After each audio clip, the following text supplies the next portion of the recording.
All right, ladies and gentlemen, it's Monday night. It's time for the Urban Conservative Podcast.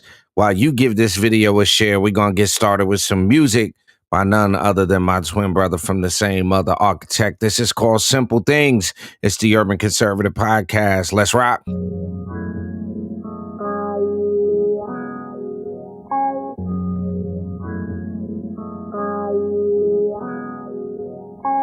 You know what? Life is precious. Every moment contemplating the essence. Lessons from transgressions. Progression from adolescence. Document verified our blessings. And the first you gotta be present. Scrolling through the timeline, but they ain't get the message. Not meaning what they saying like it was auto-corrected. Acknowledge what you talking, but I ain't gotta respect it. Not always online, but always staying connected. Food for thought, the most important is breakfast. There's snakes in the grass, watch who you rap with. They take what they need and they make an exit. As quick as it came, as quick as it go. The type to get you all twisted. The show might stab you in the back, yet be calling you bro. All we ever really wanted was a simple things. Not a lot, just a little of the simple things. From the bottom to the top, yeah, we made it. Never pay attention to the people that be hating. Only that cause they ain't got the simple things.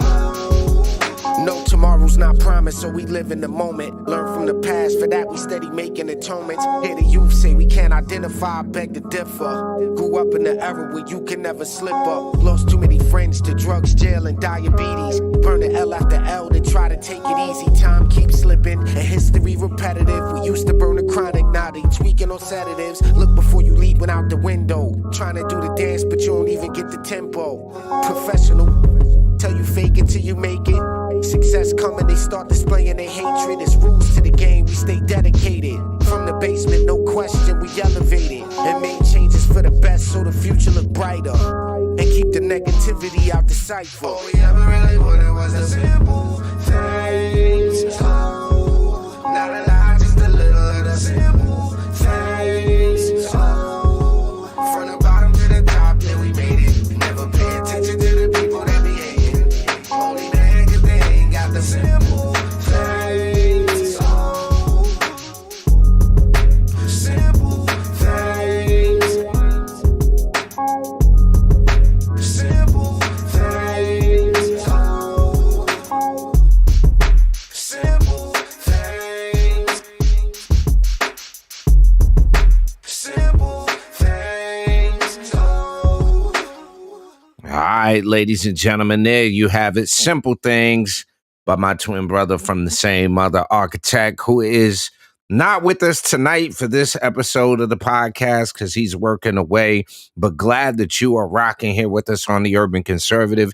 If you haven't done so, the website tuconservative.com is where you can go to support our mission of sharing conservative values and principles and the benefits of conservative policies to urban communities across this great and wonderful nation of ours. Each and every Monday night, we're here for the Urban Conservative Podcast. You could join us each and every Monday through Friday, 9:30 a.m. for top of the morning. Best 30-minute morning show on the internet. I gotta give a big shout out to everybody rocking out with the Republican Party. Big up to all my Republican and Libertarian friends. Big up to everybody that's participating, that has voted early in the North Carolina runoff election.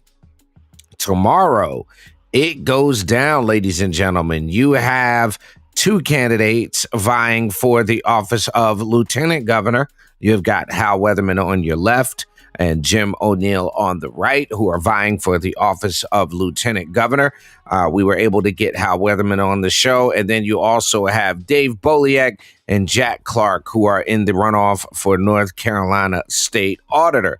Now, if you haven't voted early, tomorrow is Election Day. You talk about an opportunity for your vote to count beyond what it normally does. Low turnout expected in the runoff. So if you want a strong Republican, you have a Republican that you like for auditor or for lieutenant governor, tomorrow's going to be the day to make sure your voice is heard and that you get that vote counted. But ladies and gentlemen, you're rocking out here on a Monday night. It's the Urban Conservative Podcast. Glad you can rock with us.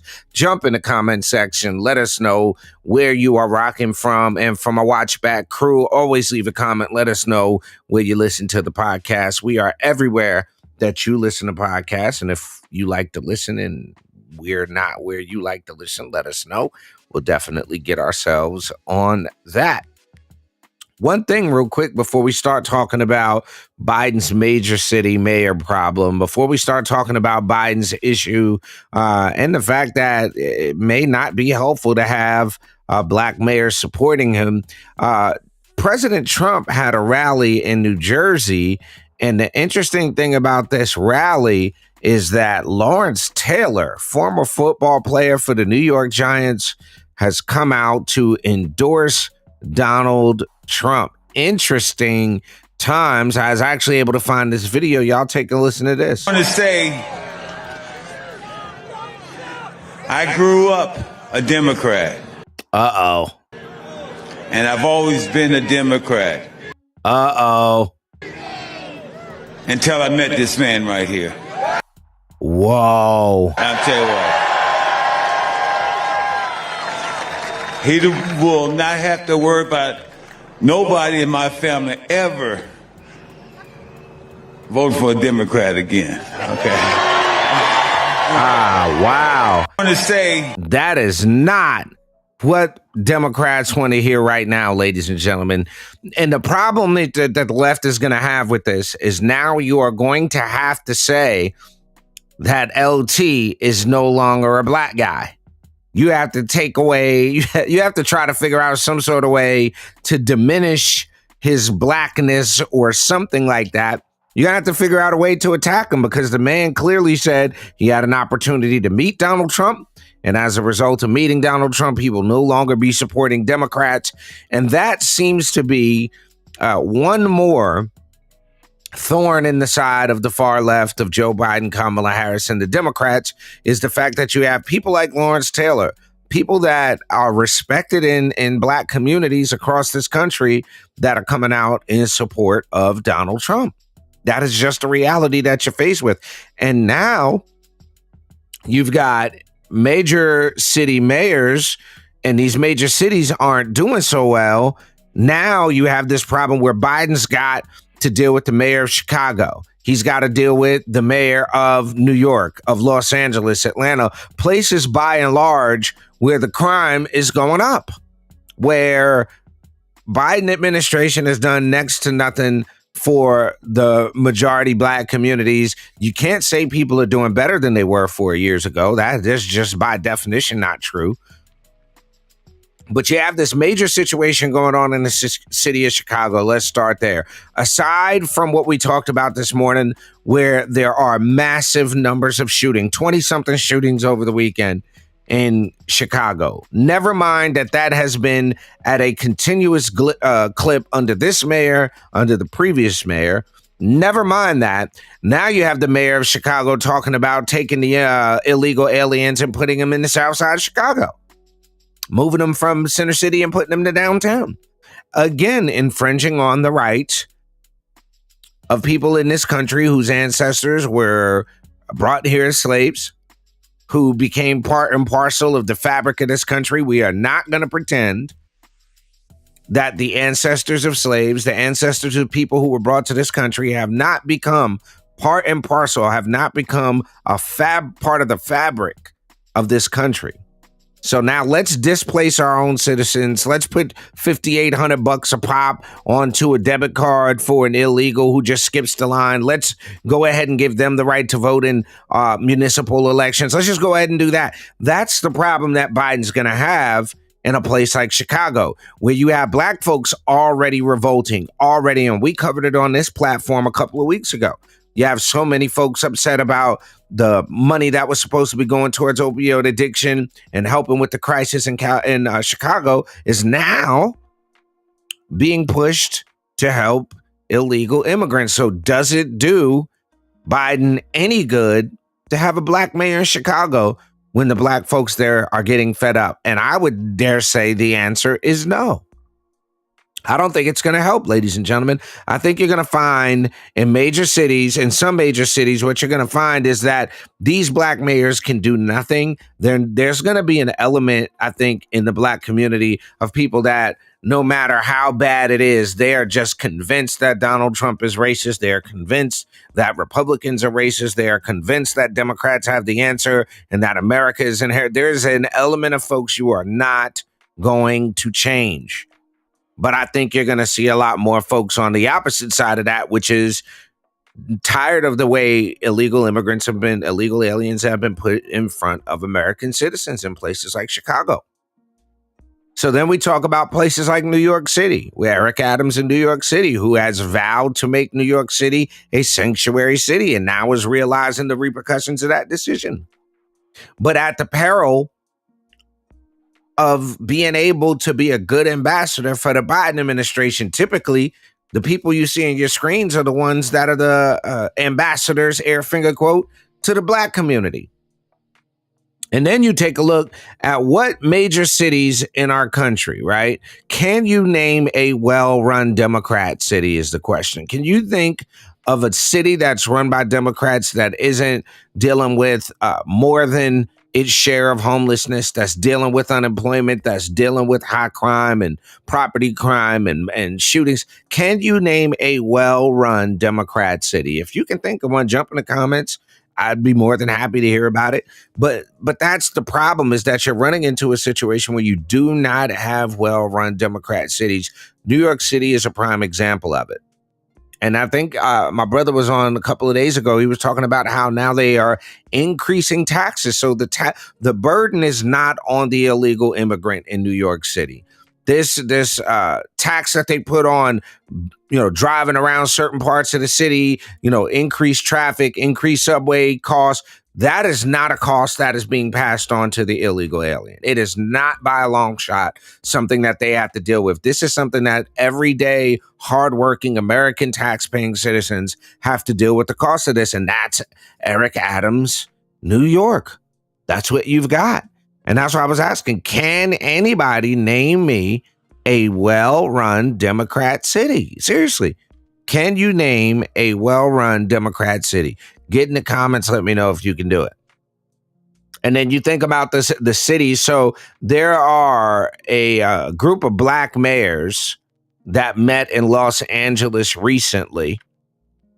Mayor Karen Bass and members of the African American Mayors Association convened in Los Angeles. This is back in February to discuss critical issues, including ways to build more affordable housing, address homelessness, expand green energy solutions, and make cities safer and more affordable. Interesting. Mayors that attended included Sean Patterson of Mount Vernon, New York. I used to live in Mount Vernon, so I know a little bit about Mount Vernon. And I'm almost willing to bet the crime's not good in Mount Vernon. Mayor Bass was there from Los Angeles, terribly run city. Earl, Arkansas, don't know enough about it. Savannah, Georgia. Vi Lyles, the mayor of Charlotte, was at this mayor's meeting. And regardless of what just happened last week with the shooting and the multiple police officer deaths, homicides are up in Charlotte this year. CMPD shared crime statistics at a press conference today from the first quarter of 2024 that showed 34 homicides between January 1st and March 31st, 31% increase from the same period in 2023. And that's the representation of the Democrat Party that Biden has to deal with, is these mayors that are by and large failing. And this whole idea, because all of these Democrats were on the defund the police bandwagon. All of these Democrats were on the reimagine the police. They're all on this idea that driving while black is a thing and that racism is the major issue facing America in 2024. That's these black mayors. That's who they are. We got a comment here. Fair point. Shouts out to Kyrie. Baltimore's been falling apart since Kurt Schmoke. He was the best one in the 90s. Since then, don't know what the problem is. Well, I think a big part of the problem is you have a bunch of Democrats that are advocating for policies that keep the community less safe. No cash and low bail. That's not a deterrent to somebody that wants to commit crime. Then you have this idea of not allowing school choice, keeping children basically. First, they wouldn't let them in schools, and now they won't let them out of the failing schools. By basically opposing school choice, you're dooming these kids to failing public schools a lot of times. And then we talk about places that have little to no juvenile justice systems. You look at Charlotte, North Carolina right now, the majority of the property crime and the theft and the robberies are happening as young people that's out there committing these crimes in these major cities. And a lot of times these young people feel like there's no hope. These Democrats definitely have not done a good job of instilling hope into these communities. But folks, that's what comes along with the victim mentality. That whole idea that the white man is out to get you, the police are out to get you, society's out to get you, that increase in that mentality of thinking is what I think happened in a lot of these major cities. And then also, Kyrie, to your point about Baltimore, is that you look at the monolithic voting of black people for one side or the other.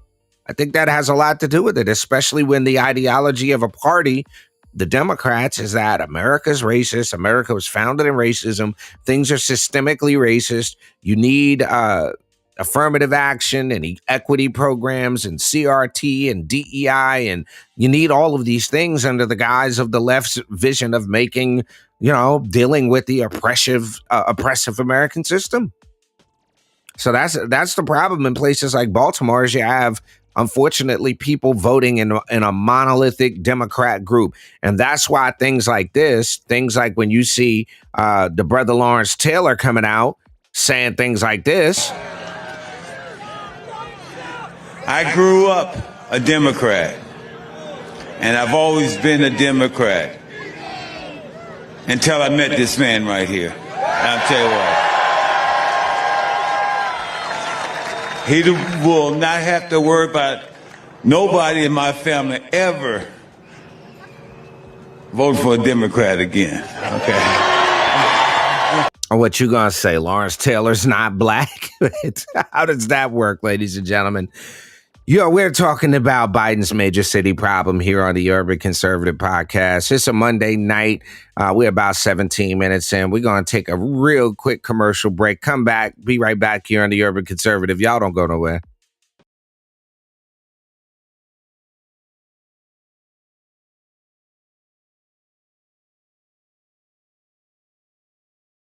This season of the Urban Conservative Podcast is brought to you by Newton for Senate, working to improve education, reduce taxes, and keep North Carolina #1 for business. Find out more at newtonforsenate.com. This episode of the Urban Conservative has also been sponsored by Case Technology Consulting. Help your business get value out of its data and become more efficient and streamlined. Case Technology Consulting. Check out the link in the description.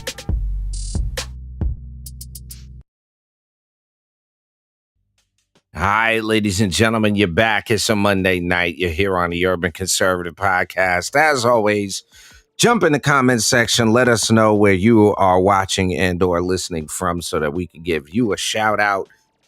Glad that you could rock with us here on a Monday night. As always, the website, tuconservative.com. We are talking about Biden's major city problem, in that you have people like Lawrence Taylor who just came out and said this.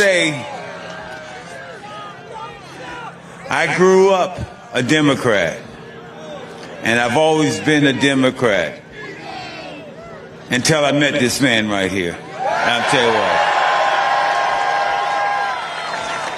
He will not have to worry about nobody in my family ever voting for a Democrat again. Okay. Yeah, ladies and gentlemen, that's an actual thing. Lawrence Taylor, New York Giants all-time football player, coming out in support of Donald Trump this weekend, last week at a rally in New Jersey. Now, the thing to keep in mind is that you can't really attack Lawrence Taylor. What are you going to say? The guy's not really black because he supports Donald Trump? Are we going to go with the old Joe Bidenism? He ain't really black. He ain't voting for Biden. He ain't truly black.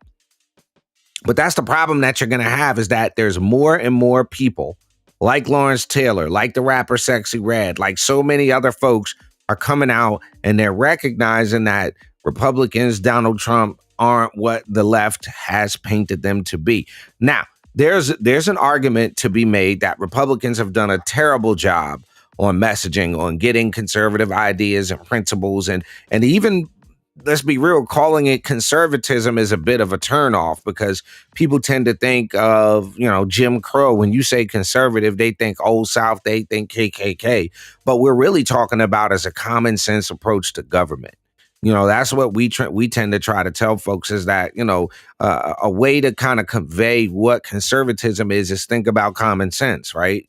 Like think about policies that are going to put more tax money back into your pockets as opposed to take more money from your pockets and give it to the government, which we all know is not the most efficient at things. We know that government usually, if you want something done right, government's not the way to go. But that's, I think, the best way to approach discussing what conservatism is in urban communities. And that is a failure that Republicans have made over the last few years. Now, love him or hate him, I think Donald Trump, as a vehicle, as a means of a bridge to certain communities. I was in the building at the Black Conservative Federation dinner with Donald Trump. And look, the truth of the matter is they are very upset that Donald Trump is starting to gain ground in the Black community. You know what I'm saying? They are highly upset that Donald Trump is gaining ground. Now, I'm going to show y'all real quick this video from a couple of weeks ago, 2 months ago, when Donald Trump spoke down at the BCF gala in Florida. They pulled me and some other Black conservatives that were in the room. They pulled us into the news, expecting that we were going to be highly agitated at what Donald Trump had to say. And the fact of the matter is, it did not go the way that this reporter thought it was going to go. Y'all take a listen to this. Tell me what you think about this in relation to Biden's problems in the major cities. Y'all take a listen to this. Let me know what you think. Former President Trump has been courting Black voters, some of whom have started to reconsider their support for President Biden. But Trump's comments on Friday at the Black Conservative Federation Gala in South Carolina is leading to controversy. It's only controversy for the left. Some calling because y'all want to feign victimhood. Their remarks racist. Take a listen. And a lot of people said that that's why the Black people like me, because they have been hurt so badly and discriminated against. And they actually viewed me as I'm being discriminated against. He couldn't believe it. It's been pretty amazing, but it possibly, I don't know, maybe this. Now, he didn't say that's what it was. You notice they leave out the fact that he said possibly. If you're listening, listening to hear what someone is actually saying, he said possibly. He didn't say it's definitely the case. Something there. That was said in front of hundreds of Black conservatives. What was their reaction? We're joined now by 4 Black Republicans who were all in the room. Abdul Ali, Operations Director at Frederick Douglass Foundation of North Carolina. Tia Bess, National Director of Engagement for Moms for Liberty. Kevin McGarry, co-founder of Every Black Life Matters. And Sharice Lane, a student at Florida A&M University. Thank you all so much for joining us. The Federation just responded saying in part, Black Americans are waking up to the reality that the Democratic Party has taken advantage of them, and the media and the party are terrified. Our community supports the policies of President Donald J. Trump and knows full well that life was better 4 years ago under his administration. No amount of media deception or liberal race baiting will sway the minds of Black voters who will cast their ballots this November for safer streets, a better financial well-being, a secure border, and a complete rejection of Joe Biden's disastrous tenure. Are we going to pretend for 1 second that doesn't make sense? Are we going to act like the average Black American doesn't want safer streets, that the average Black American doesn't want more money in their pocket, that the average Black American is somehow, some way magically doing better now than they were 4 years ago? We're not going to act like that's not a thing. But this is what terrifies the Democrats and the people on the left, is statements like this ring absolutely true. Let's keep going. So you all were all there. A quick show of hands. Do you believe his comments were in any way racist? Donut. Nobody. Nah, donut. Okay. She's not happy, folks. Look at that face. Abdul, what were your thoughts that night when you heard these comments during the event? It's about time that somebody started telling the truth. I mean, he's only speaking to what some black folks have experienced for a very long time, which is a disastrous justice systems in many cases. And ultimately, we can all see this playing out right in front of our very eyes. I wasn't offended or didn't feel like anything he said was racist in any way. Former President Trump also made a statement about his mugshot taken as part of his Georgia case. Let's take a listen to that. And you know who embraced it more than anybody else? The black population. It's incredible. You see black people walking around with my mugshot. You know, they do shirts and they sell them for $19 a piece. Kevin, Tia. Interesting thing is I bought one of them shirts.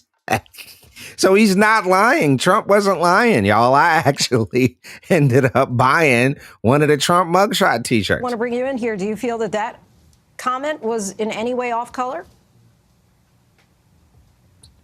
Not at all. I mean, you know, the reality is that, you know, we see a president that has been prosecuted and persecuted.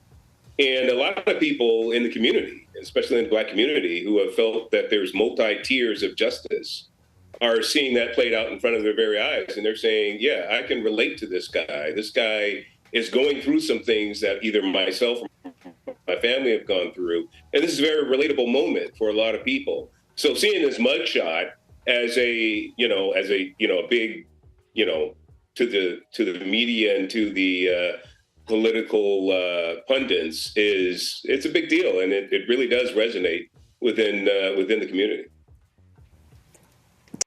There you have it. Tia, want to get your comments there. Yeah, she's not happy. She's not getting anything she thought she was going to get out of this. No, I agree, especially coming from an education perspective. You know, he didn't say, if you're not black if you don't vote for me. You know, he was just stating the truth, and that's what sometimes we You're going to tell me this sister ain't black? Need to hear. Shouts out to Tia. Too long in politics, we've been lied to, and we need to hear the truth and have someone that we can relate to. Me personally, I don't think that. Now, y'all got to remember something about this, right? Is during this interview, there's a bunch of hard cuts. There was some things that were said, and my brother and I were trying to catch it to record the whole entire interview. But there was so much said during that interview about how black folks are starting to see things from a different perspective, particularly around Trump versus Biden. Now, folks, we do have to take something into consideration here. A monumental shift of black folks moving from the Democrats and voting Republican. I'm not talking about a change in voter registration. I'm talking about general election voting. I am not under the impression that you're going to see massive amount of black people go register as Republican. But I think you're going to see, you know, less than more than 20% voting for Republicans, which is a problem for Democrats. It's a massive problem for Joe Biden, but it doesn't help that you've got these major city mayors that are failures, that are not helping their communities. They are not benefiting the communities that they were elected to serve in such a way as to say that life is better, and that would allow them to be good spokespeople for the Biden administration. So, ladies and gentlemen, you're live with us on a Monday night. It's the Urban Conservative Podcast. You're kicking it. We're talking about Biden's major city problems. Don't go nowhere. We'll be right back after this quick commercial break here on the Urban Conservative Podcast. Doesn't mean you have to vote Democrat. This year, in order to see benefits for our communities, we need to vote outside the box. Find out more by visiting us at tuconservative.com. Country illegally cast a ballot. It takes the power of your vote away. Visit onlycitizens.vote to find out how you can contact your legislature and get them to pass a citizens-only voting amendment. Again, visit onlycitizens.vote and defend your right to vote. Hi, ladies and gentlemen, you're back. It's a Monday night. You're rocking out on the Urban Conservative Podcast. Yours truly, Abdul Ali, in the building. I am indeed running for U.S. House District 12. Would appreciate your support by visiting AliForCongress.com. We're asking everybody to pitch in $24 to help us do more in 2024. We're on the tail end of this episode. We're talking about Joe Biden and his major city problem. He's got a bunch of Democrat mayors who, honestly, quite frankly, are not a help to him because their cities are doing so abysmally bad. One other thing that you'll notice, and this I got coming from a Politico story, I think, what is this? Back in March of this year, San Francisco's voters, as liberal as San Francisco is, just endorsed drug screenings for welfare recipients. Now, if that sounds like a conservative policy, it is.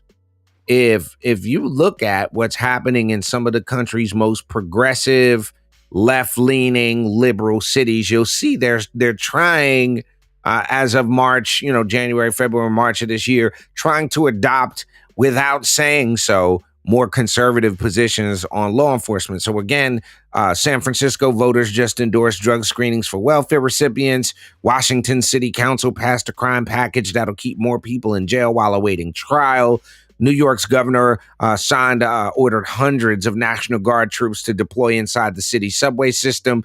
The biggest, bluest cities are embracing tough on crime policies that would have been politically heretical just a few years ago, ratcheting up criminal penalties and expanding police power amid fear and anger over a rash of brazen crimes like carjackings and a retail theft. Democrat-led policy changes mark a stark reversal from 2020, when the growing influence of progressives fueled a national effort to curb police powers and scale back law enforcement budgets following the murder of George Floyd. Now, the left is in retreat on criminal justice.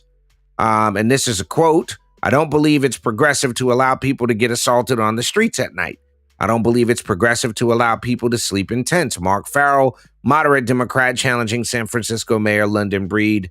This is not the city he grew up in. It's not a city he recognized. And that's because you got to remember, anytime, all right, you have to get something called the CRAP app.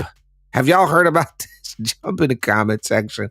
Let me know if you've heard about the CRAP app. It is an actual app, right? Hold on. Let me see if I can find it. Hold on. I might be able to find this thing because y'all will think I'm joking, right? Snapcrap. Okay. Is Snapcrap still available? Snapcrapper no longer exists, but it was one of many apps that allowed neighborhood residents to track and police their own streets. This was made for San Francisco residents to report drug needles and feces on the streets and that kind of thing. Anytime somebody has to develop something like that, your city's not in a good way. We can talk about the crime. We can talk about what just happened in Charlotte. We can talk about the ongoing criminal activity in Chicago. We can talk about Atlanta and how so many of those cases are going on. But rather than talk about that, what the left would rather do, and what these DAs, Alvin Bragg, Fani Willis, what they would rather do is deal with Donald Trump and try to demonize and criminalize him. And we still don't know what the crime is in New York. We still have no idea what's going on. So at the end of the day, what we're looking at here is Biden does have a problem in his major cities. I think we are going to see an increase in minority voters, but I think it's gonna come from continuing to support platforms like what we do here at the Urban Conservative, on the ground, out talking with voters and doing education and making sure that they know that they can vote outside of the box, making sure that they understand that the Biden administration and Democrats writ large haven't done very well by them the last 8-10 years. I mean, it's been a long time.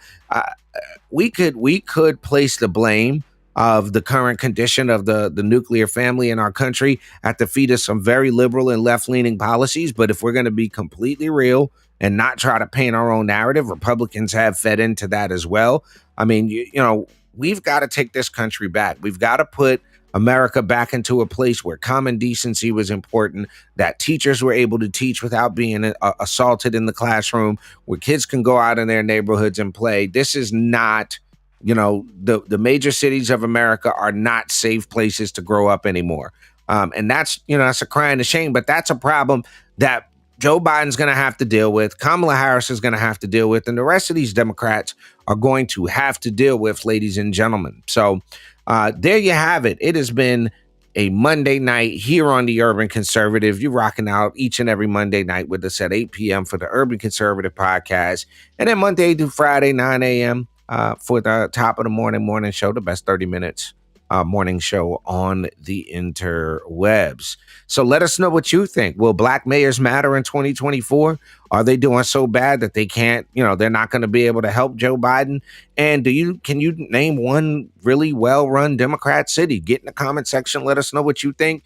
I hope you all have a wonderful rest of your evening. If you're listening to this on Playback Crew, we appreciate all the love. Thank you so much. Again, for my twin brother, Raheem Architect Soto, I am Abdul Ali. You have been checking out the Urban Conservative Podcast on Monday night. Peace and love, y'all.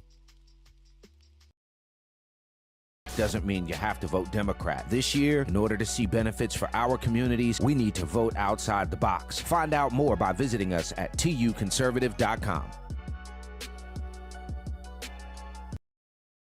Country illegally cast a ballot. It takes the power of your vote away. Visit onlycitizens.vote to find out how you can contact your legislature and get them to pass a citizens-only voting amendment. Again, visit onlycitizens.vote and defend your right to